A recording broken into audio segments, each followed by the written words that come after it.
And we're live. Welcome to Music Matters with Jason Tramm, and thank you so much for being a part of our unique podcast community where we explore the triumphs and challenges of the performing arts world as seen through the eyes of distinguished colleagues. And thank you so much for helping us grow. We hit 1,940 subscribers yesterday, and we grow every day thanks to people like you. So we love it when you like and share our videos, comment, and you can comment on the chat as we're live in the chat feature, and we love to answer questions, and it's a lot more fun that way. So please do that. To see our over 200 past episodes, almost 300 past episodes, go on our website at www.jasontram.net. Again, that's www.jasontram.net. Thank you so much for being here, and we're really excited. We have a fantastic guest today right here in the studio. We have Raphael Giglio, who is a accomplished singer-songwriter, Nashville recording artist, and now a minister who founded his own church and is having a huge success as an author and doing so many things. Music's still central. Amazing story. We've met at Ocean Grove and over the years, and I'm a huge fan of your work, and so interested to have talk to you and bring you to the guests. Thanks, Jason. It's great to meet you all. Did you always know you wanted to be an artist? Well, I knew I wanted to be some type of artist, whether it was literary or recording, never painting or sculpting, but I always knew music and words together was a very powerful art form. What was your first instrument? Guitar. Let me back that up. I did play flute a little bit, and I played it when I was a young man trying to be in marching band. I couldn't play flute and Not march easy. at the same time. You know what else I couldn't do is play flute and sing at the same time. So I switched to guitar. Much more, yeah. You have to go Jethro Tull on that one if you want to do that. Yeah. So what age did you start the guitar? About 10 years old. Okay, great. Yeah, about 10 years old. And guitar is, and you always sang, did you sing in choirs growing up? Yeah, sang in anything musical, any choir, any vocal ensemble. When I was in school, high school, I was in a pretty good high school. For a public school, they put an emphasis on music, which I'm glad. I wish it was still the case. And it was at a time where most high schools are all about sports. And, the kids that played two sports were able to get 2 varsity letters or whatever. Somebody advocated for music in our school and said if a person excels at both music, instrumental and vocal music, they can be varsity. So I got to be, I think, one of the first double varsity in our school, most musical, and I was really thrilled to be able to be all music, no sports. Are you a Jersey guy originally? Yeah, North Brunswick, New Jersey. Oh, Brunswick. Okay, great. So it's interesting where people grow up. But the Brunswicks have always had really good music education programs. Yeah, and New Brunswick had a good music scene at the time as well. I did my doctorate over at Rutgers. So, oh, wow. Yeah, I did spend some time down there. Fantastic. On College Avenue? The grease wagons? Yep, those are the grease trucks. We remember those. Yeah. So now you finished high school. Did you study music in college? I didn't study music in college. In fact, I was at Rutgers for journalism and mass media, and so I studied that. But I continued to record, and at that time I was doing contemporary music, and I was a believer. I was doing contemporary Christian music. And I was fortunate enough to get signed to a label a few years after high school, a big label, Myrrh Records, which was Amy Grant's label. At the time, Amy Grant was the biggest Christian artist, but the artist on the label that I was most impressed with was Phil Keaggy. And he guitar legend. Yeah. So as a guitar player growing up, it was, Phil Keaggy was considered the best in the world, or the best Christian guitar player in the world, just amazing instrumentalist. And so when I was signed to the label and I got a chance to perform with him, it was a real honor for me. So what's it like stepping on stage with one of your idols, one of the people who you emulate, want to emulate? Yeah, it's very nerve-wracking. I remember I was doing a show in Boston. I was on early in the afternoon. It was an outdoor event at Gordon College, actually.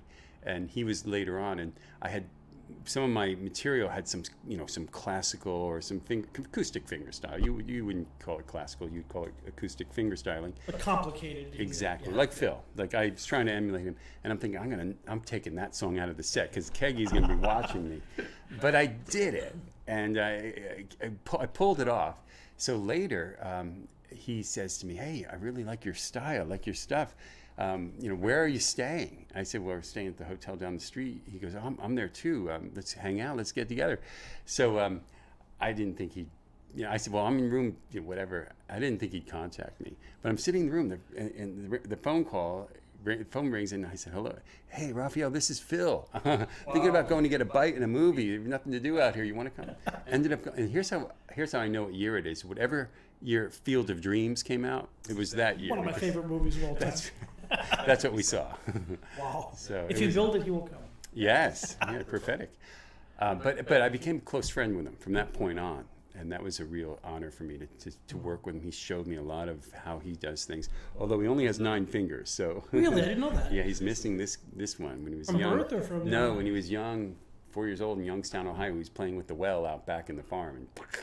And but a tremendous player. He loves music. He loves experimenting different styles and different modes, scales. Great artists always do that. They always find ways to do something different, or just have a different point of view to bring to their music. Yeah, yeah. Let's go back in time a little bit. What was the first? Did you start writing Christian music, or did you start writing general music and led to Christian music? No, I started writing Christian music because one of the reasons I played guitar was because I became a believer when I was 10 years old through my Jewish grandfather, which is odd.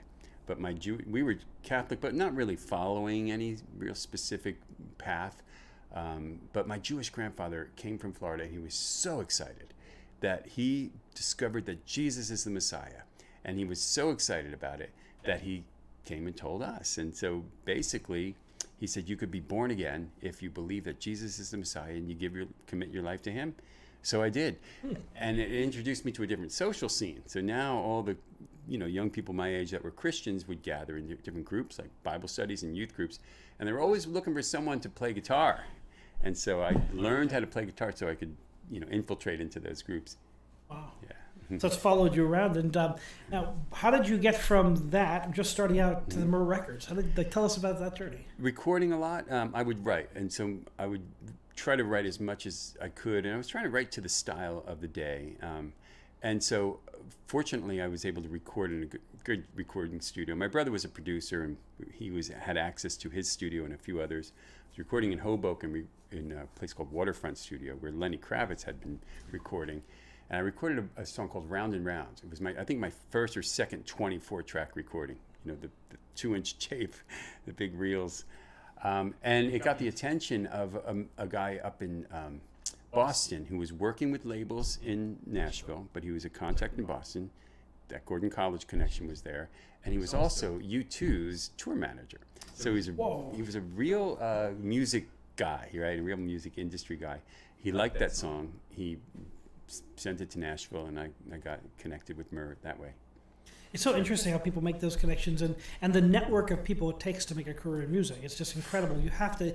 I tell all my students, music is a people business, right? It's all about networking, meeting the right people. Of course, being prepared and being an artist, but that's I think the people skills are so important in that journey. Absolutely, it's who you know, and if who you know likes what you have and thinks it's marketable, which I've learned over and over again. Unfortunately, with popular music, marketing is king at this point, and so I'll tell you about that later.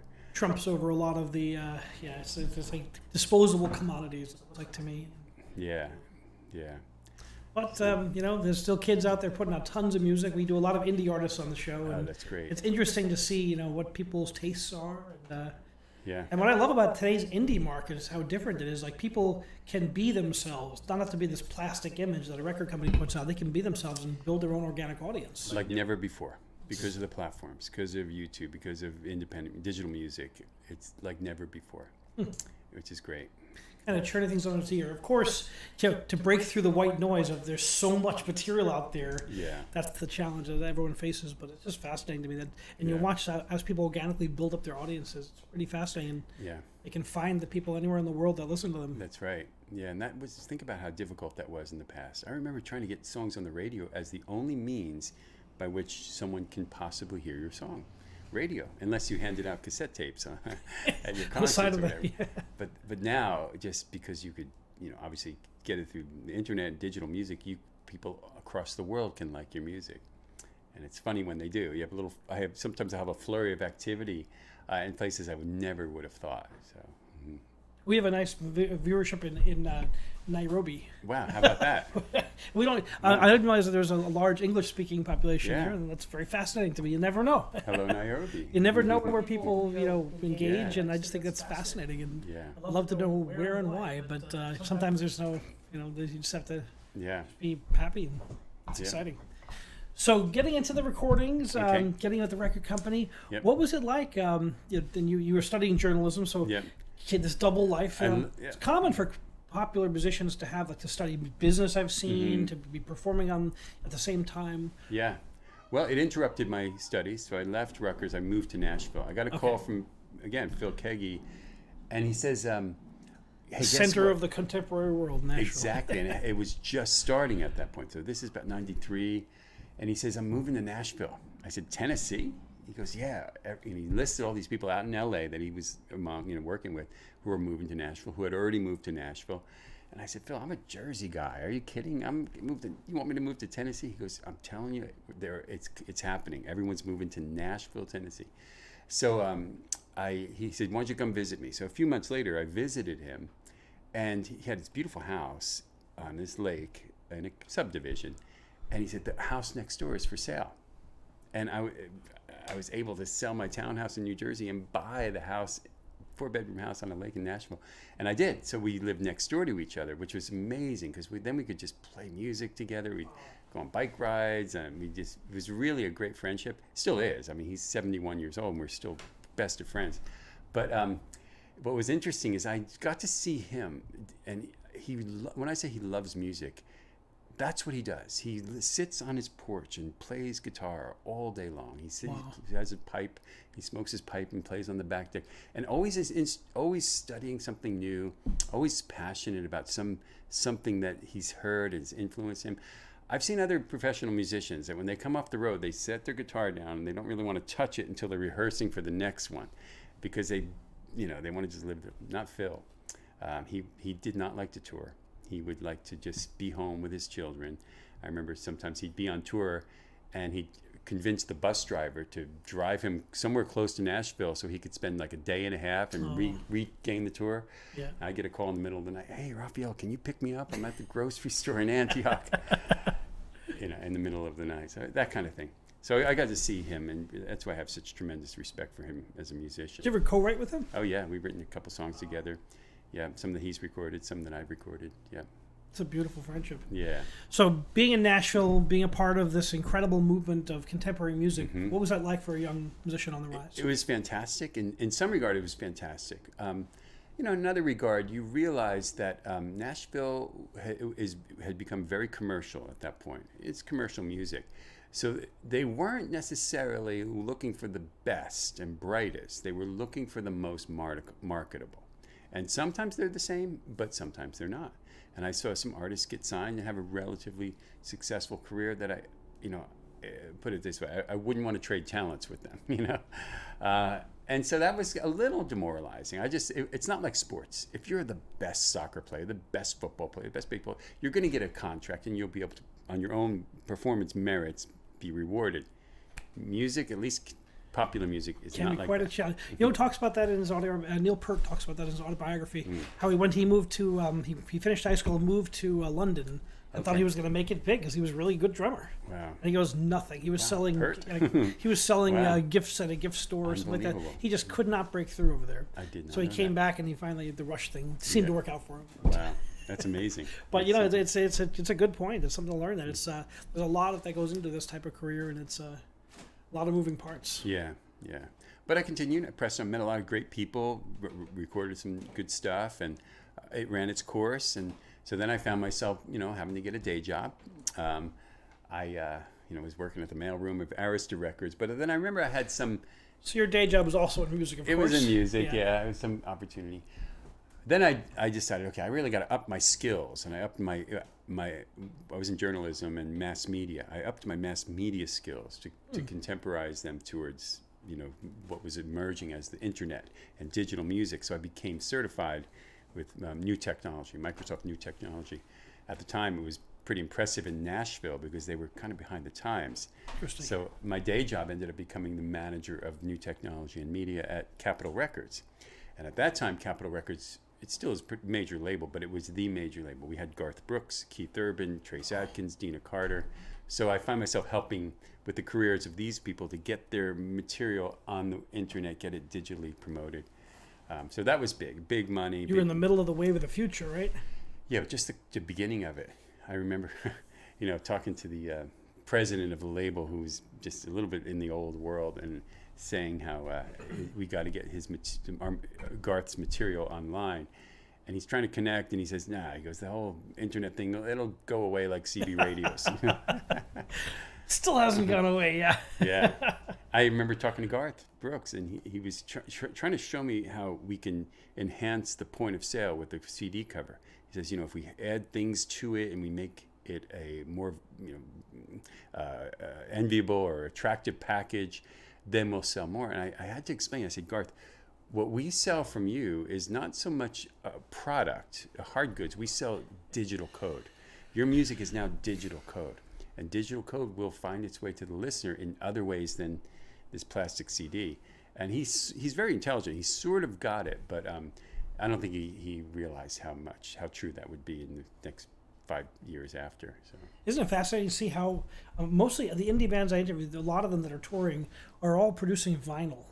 They're actually selling a product of their own because the streaming pays so pitifully badly. 0.1%. You don't think that's good, huh? Yeah. We had on the show, we had Stacey Weidlitz, who wrote "She's Like the Wind" with Patrick Swayze, who was on the show, and fascinating guy, and he was saying, how terribly it paid, and that song had 39 million downloads last year, and it paid, he said, some tiny, ridiculous amount. I'm like, how could that be possible? And if he gets that many views, how many does a normal artist get? I don't know. A million is incredible. Yeah, it's funny when you get your royalty checks. I'm with ASCAP. I'm also CCLI, and how much minutia there is in there now for the types of downloads and where it streams and the way it's available. It's like a 5-page document. Pretty fascinating. Someone must be making that money, but it's not the artist. Sometimes the postage and the work that went into my report probably outweighs the actual I have actors check. who get a $50 residual check, or they'll get a 50-cent residual check. Oh, those are fun. One of my friends took a picture. It was 50 cents. It costs 75 cents to mail it. Yeah. What are you gonna do? But it's fascinating to see how the industry is changing, constantly evolving. Yeah. So you're out there, you're doing all this work. You're around people like Garth Brooks and all these incredibly artistic people. What led you to the to drastically change your life? This is a big part of the story. I was really empty with the music industry. I realized what we were doing. We're selling to Walmart America, and we had to kind of dumb down. I shouldn't use that word, but we had to simplify it so that the average Walmart shopper would buy our product. That's who the target was. They were buying something 80-something% of the product that we made. So it's kind of demoralizing to see music become that. Right? Commoditized. My love for music is that every day. Then I happened upon a prayer and worship group way out in the country, in Franklin, Tennessee. I'm wearing the shirt. Any musician that says they live in Nashville, country music, Christian music, they probably don't live in Nashville. They live in Franklin, the suburbs, Franklin, Brentwood, the suburbs of it. And way out in the sticks there was a prayer and praise group that I happened upon. Industry people, mostly Christian music industry people. It was at the farm of Michael W. Smith and his wife Debbie, and it was probably about 24 people there, and they were just worshiping the Lord with passion. Incredible music, just impromptu worship songs and sharing of the word. And I was just impacted. I said, this is the genuine, authentic stuff that I'm just drawn to. And so I started just attending this. It didn't even have a name. It barely even had a start time. It was just like Tuesday nights at the farm. But it grew, and it started to grow. And Michael said, guys, we see this thing forming into something. It may be a church. Who wants to help me plant the church? And he asked 5 of us, 5 men that were in the group, to join him to help plant the church. So I said I would gladly do it. And as I got more involved, I realized that this is my passion, is to see the music and the word draw people in. And so now it started to grow and grow.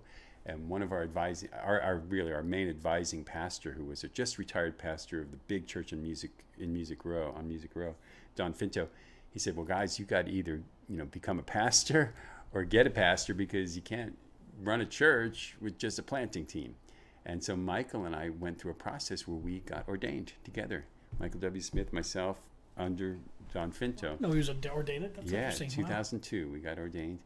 And led the church. So now I'm working at the church. I left Capitol Records, and I'm working at the church. Meanwhile, I'm touring and selling CDs, and still keeping my music going. But I realized that this ministry was so fulfilling, seeing the word and worship music affect people's lives. So I was doing that, and the church grew. You must have some music program at church with you and Michael W. Smith. It was great, and Michael's another one. So as much as Phil is like the iconic guitarist, and Michael's a tremendous pianist. He was Amy Grant's pianist. That's how he started. But he's also probably the world-class worship leader. He just is a worship leader. That's really what he does. Even though most of his success was pop-sounding songs. Interesting, he crossed over. We saw the same with Amy Grant, too. We were able to cross over and kind of broaden their appeal. But I think that's an amazing testament to how versatile these artists are. Yeah. In 2001, he recorded an album called Live Worship. And I got to sing on it. It was a choir. I was part of this choir. We did it in the big church in Florida, 10,000-seater. And it became the largest selling worship CD of all time. I think it still is. It's called Michael W. Smith Live Worship, and had songs like Breathe and Above All, and songs that became household, in every church for 20 years. So that was a really cool time to get more involved in word and worship at that point. The Spirit just moves in certain currents, and you were right there as part of it. And that's taken you in such a different direction. So what brought you back to Jersey after having all the success out there? And well, my wife and I got married during this time. Allie and I got married, and we both loved New Jersey. Whereas people in Tennessee, their view of Jersey is whatever they look out the window of their plane when everyone they have a layover. Thinks it's the chemical refineries past 95. Port Elizabeth, yeah. But we both loved it. Our families were here. We were here doing music for Ocean Grove in 2005 for a camp meeting, and we just fell in love with Jersey again. And we just felt like God wants to do something here, and we want to be part of it. And so we both felt it so strong. So we went back to Tennessee. I told Michael and Debbie, his wife, that we feel called back to New Jersey. And it was a tearful, departure. 6 months later, we moved back from Nashville, Tennessee to Main Avenue, Ocean Grove. I heard you lived upstairs in Main Avenue. We did. Some of the old-timers telling me, like, oh, yeah. Yeah, it was 32 straight stairs walk up. It's good for you. And we had twins. You know what it's like. I had twins, yeah. Remember those double, I got very strong that year. Yeah. But it's been great. And so that, we were able to do some contemporary worship at Ocean Grove, which was controversial at the time. I didn't realize worship wars were, what they were. Some people were very welcoming. Other people, I don't think, really enjoyed what we brought, but Interesting. The way I said, there's always two types of music: good music and bad music. It's like, and there's good music of every genre. There's great music of every genre. Yeah. There's just like there's good pop music and there's pop music I have very little to do with, but it's like the integrity behind it. And I can always spot music with great integrity. And I always respect really fine artists like you and your wife. Who, thank you. Nothing like having an ensemble like that, and spiritual and musical. Well, you too, Jason. What you've done to Ocean Grove music is phenomenal. If you guys don't know, this guy, not just the choir, but the instrumental music and the productions and the concerts that this guy brought has transformed this music in this town. Well, there's such a special tradition in Ocean. We're in Ocean Grove right now. We're in the Founders Park, right outside of Founders Park, and when you this is a very unique community, and it's a very special. You think some of the people who performed on that stage and the people who've come through over the years and the hymns that were written here, and but I think that there's more to be done. I think there's always more to be done. Yeah, that's what's so exciting about being part of like a legacy like that. It's, I think I feel like I just come, but I see my kids as they grow old, and you think back, and a lot of special people come here, and every summer, and they come, and new ones come every year, and you try to get them involved in the tradition as it builds. And I love that. I know you're all about that, bringing in the new, and with great respect for the ones that are here now and have gone before, which I think is great. I had the honor of of playing worship with Faith Daniels for the Oh, final Faith, day of my she's Bible fantastic. hour. And she and her husband are legendary here too for music. And so we decided He was here 30 years as music director, and yeah, he was 39 years. and he was assistant before that for Oh, the guy okay, who was got it. before that for another 20 or 30 Right. years. So you talk about traditions, and he's seen so Yeah. many trends pass, and it's just fascinating. Yeah. Like Faith being a fantastic pianist, especially gospel, she played any key, any hymn, you know, instantaneously. Yes. You know, it was like that Kelly Trude, my neighbor, was like that until Is that right? the day she died in her 90s. She was still able to any key, Love it. any transition. Where do you want Right. to go? Love it. Wow. Yeah. Yeah. So that was good for final day of Bible hour last week. Faith and I did the worship together. That's fantastic. Yeah. But So, yeah, you meet such wonderful people in this. That's the music business. I tend to really. That's why I started the show, is because all my guest conducting was canceled for the years of COVID. And I said, man, I miss my colleagues. I was supposed to be in Europe conducting colleagues here and there, and all these people I really missed. So it was a chance for us all to get together and reconnect and start talking about the things about that they're that? passionate about. yeah. And things like this, like I know I've met you, I've watched you play guitar, watched you sing, and it's just it's a miracle to watch people move hearts. Yeah. Love it. Yeah. Now, your first church in New Jersey. Yeah, so when I moved back here, I was the music minister, worship leader, worship pastor of a church that had just been starting to regrow. It had been kind of, had kind of gone through a downturn. And so when I moved back, I was traveling an hour. It was a church called Zarephath Christian Church. And by God's grace, it not just grew, it grew exponentially. We had maybe 100 or so when we started in 2006. By 2010, it was 1,000. By 2014, it was close to 2,000. And so it just grew a lot. My job became more demanding there. So I moved from Ocean Grove up to Somerset County. And then after that, for a while, I was as associate pastor and teaching pastor and worship pastor.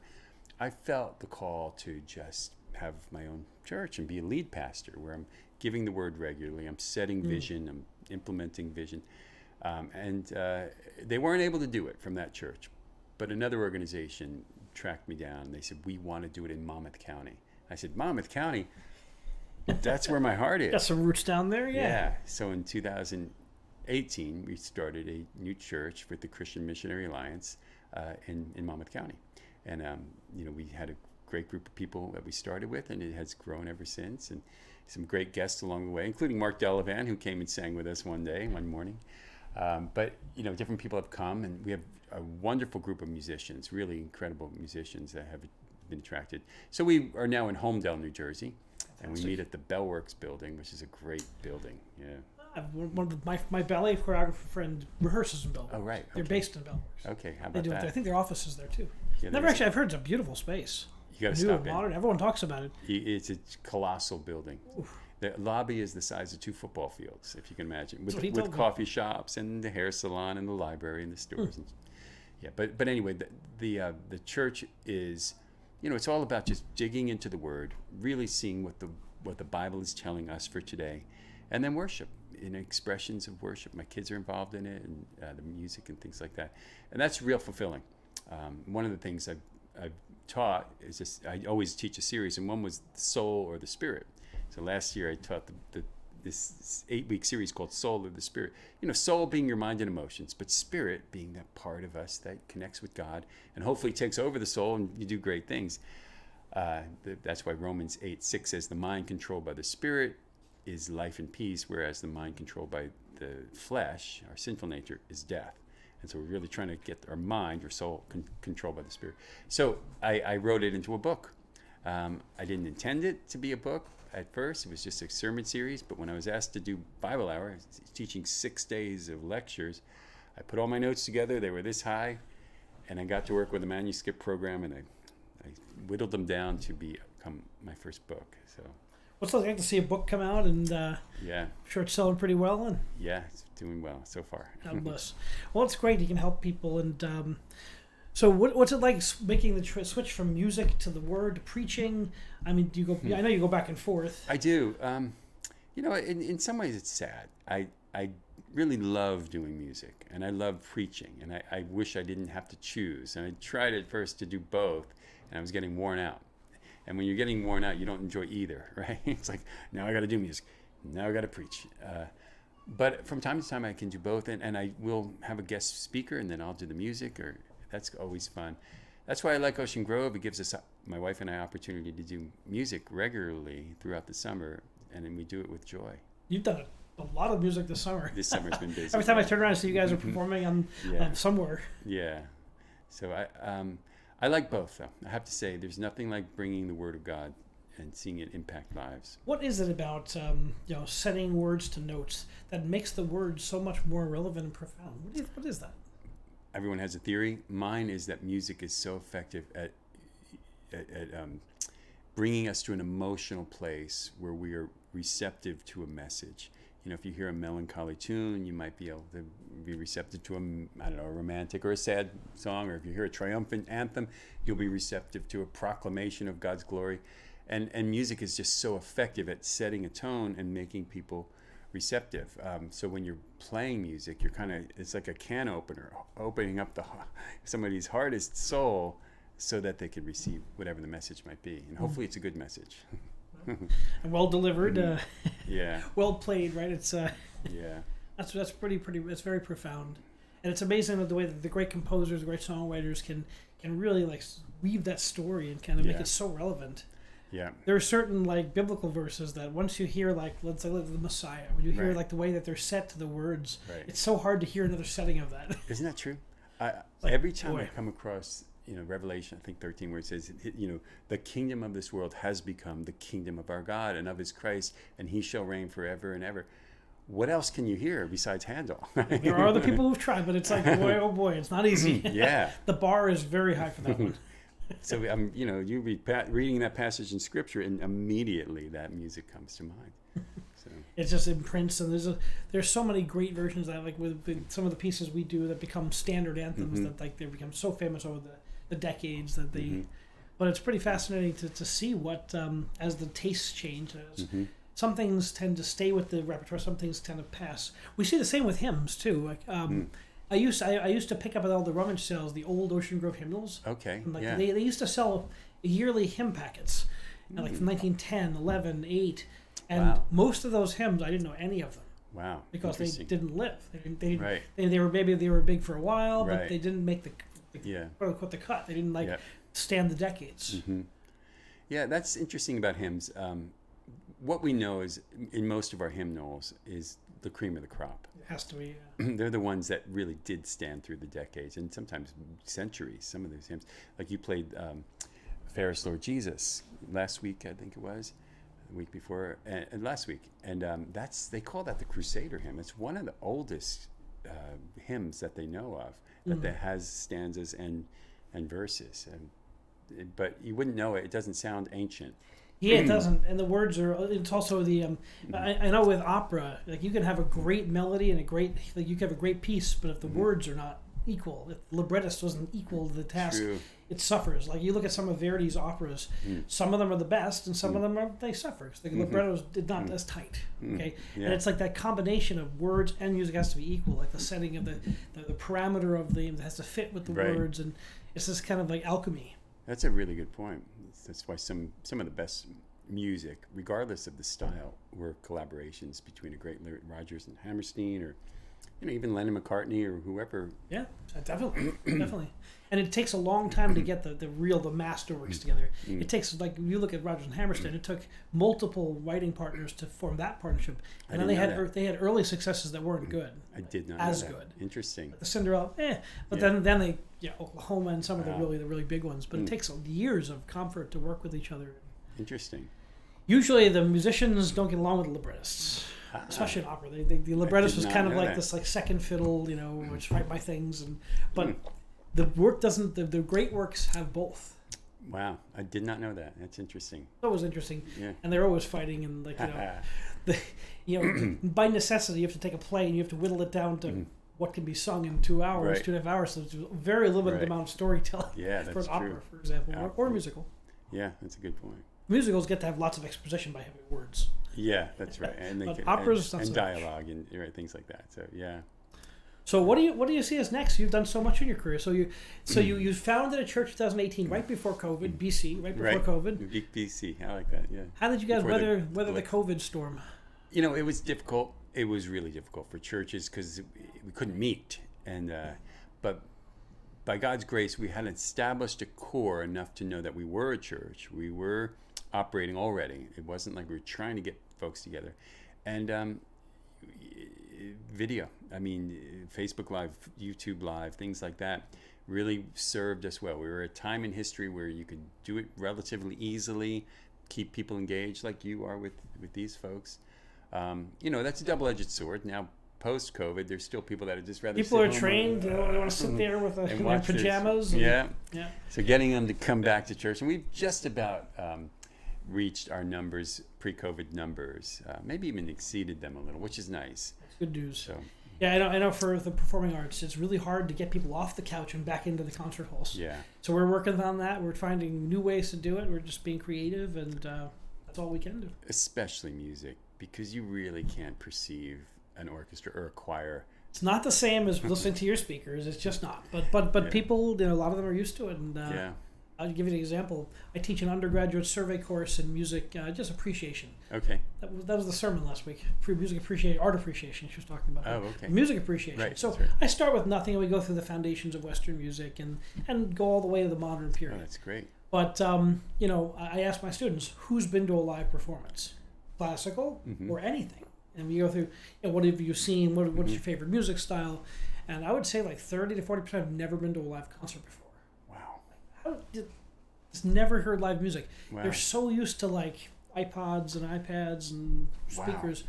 And I'm like, you have to, well, first of all, for the class, you have to go to a show. Good. Period. You have to go see a concert. Yeah. But, hopefully, I think that's, people have to get used to that again. Yeah. That's sad to hear that. It is very sad. Yeah. And surprising to me. This is a university. You need to get out there, my friend. And absolutely. Right outside the door of New York City, and you have to go see something. Go to a jazz club. Exactly. Go to a rock concert. Yeah. Me and my kids just saw Santana on Saturday. Did you really? We Wow. did church, a recital, and went to see Santana. How about that? That's amazing. How was he? How was it? You know what? He played Woodstock. Did he really? He played. He made his mark on the world playing Woodstock. Oh, that's right. Which is this week, 53 years ago. Imagine, right? like how old does that make him? Yeah. 75 or 76. Yeah. Yeah, I was just having a conversation with somebody about Carlos Santana, that he started playing a Strat, I believe, and now he only plays a Paul Reed Smith, which is a unique guitar for a superstar like that. It's a unique sound, it's a unique phrasing. Yep. Mm-hmm. The joke, one of my best friends is a guitar player. He's like, he's been playing the same solo for 50 years. Hey, it still works. He plays it really well, though. I gotta say, I thought that was a very good concert. And it's always successful, and it fits with the. He had a great band up there too. I'm sure. Really, his son plays the key. He had a wonderful keyboard player. I'm like, this guy's his son. How about that? And his new wife played drums, or was his wife, Cindy Blackman. Wow. My son Mason's a drummer. Amazing. And he plays the Cindy Blackman sticks. How about that? He didn't know, and she's awesome. She's really fun. That's so cool. Small world. Wow. Yeah, so, what's next? I want to continue to write. I'm working on a second book, which is a devotional called Shareable Truth. But I just want to continue to do it all. Who says you can't have it all? We were talking about these That's the way to do it. Early leaders of the church, whether it's Wesley or Stokes or A.B. Simpson, or who would write a sermon, but then they'd come up with a hymn, and they'd write a hymn, and they'd write a... Why not? I don't intend to be out touring anymore like I was in the past, unless God opens up the door. But writing's great. Being online is great. I just wrote a song last year with Aaron Shoes, who's a tremendous Christian artist with a lot of success, for our denomination. And it just got released yesterday in the live version. Congratulations. And so it's a song called Here I Am with Alliance Worship. So to be able to continue to have a hand in writing and seeing even other people sing my songs is really nice. So. Are you active with your music on social media and such like that? People can find your music and your word? I'm in the process of revamping my site, which I'm not proud of my site right now because it's so antiquated. But mine comes out in September. Oh, good for you. I'm behind you on that. But if you just did Raphael Giglio, a search on my name, and there's music out there that you might enjoy. And where can people go to find out more about the church? Northshore Fellowship. Same thing. If you did Northshore Fellowship, 3 words, Google it. As long as it's New Jersey, it's our church. I think there's one in Chattanooga also. But don't go to that one. Yeah. Stick in New Jersey. Yeah. It's a great place to be. Yeah. Well, any performances coming up that people can check out? Or Well, we are in Ocean Grove every Saturday, so that would be this weekend and next week at the Boardwalk Pavilion. And so we'll be doing that. And then Allie and I will do our final concert of the year here on September 10th. Same thing at the Boardwalk Pavilion. And that'll be a concert of all our own music. Wonderful. Yeah. Very exciting. Well, Yeah. thank you so much for joining us in Music Matters. And My pleasure. God bless your work in so many different ways. And Thanks, Jason. can't wait to see what the next chapter will bring. Me too. Yeah. Thank you so much. Thank you for joining us on Music Matters with Jason Tramm. Please remember to subscribe to us and smash that bell icon for the most up-to-date information on our upcoming guests and topics. Thank you so much for joining us. And remember, keep music alive.